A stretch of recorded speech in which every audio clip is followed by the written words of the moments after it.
an iconic image, it's intriguing, it's mysterious. It makes you wonder, you think about it. It's beautiful yet strange. It's an image that will last. It's an image that talks to people and that says something across the board to people, no matter what nationality, no matter what age, it says something to them. Every great photographer has a few of them in them, and it's something that we all strive to do. My photographs are emotional, and I want them to be emotional. I want them to touch people and make them feel. It's hard to say what I'm looking for. I'm looking for humor, I'm looking for irony, I'm looking for intensity. I'm looking for what makes a good photograph. You never really know when you've got the shot. You know, now because of this whole change in technology, when I have students and they're shooting digitally, I tell them to turn off the back of their camera and not to look at it, but to wait, you know, because you always have to go further. You have to go a step further.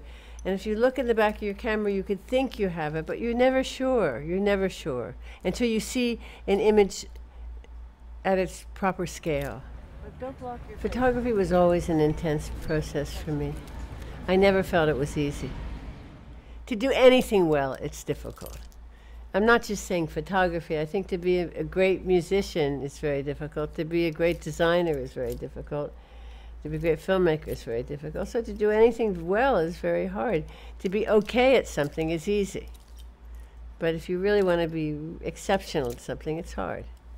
I think what really still excites me about taking photographs is that I might get a great one.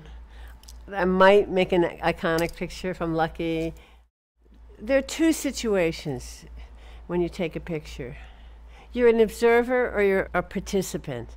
I keep my mouth shut when I'm working, but I did once observe something that I did think was child abuse, and then I reported it. I did, but at that point I took a picture.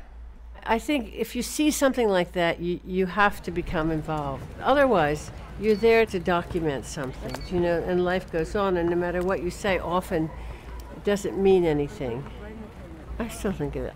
I still think of the things, sometimes I felt too meek to shoot. And I think you can't feel too meek, you have to document. But you also learn when you can and when you can't. It's a great lesson in how far you can go, documentary photography, especially when you're in intimate situations. The advice I would give to someone entering the world of documentary photography is, don't, no. If you really want to do it, I mean, expect it to be tough these days, simply because you don't have the advantages I had when I started, the advantages that magazines really need you. And today, magazines prefer to use more commercial people. They want more slick imagery. But I think if you love it and you really want to do it, then you must do it, because you'll never forgive yourself for not doing something you cared about or you believe in if you don't do it now.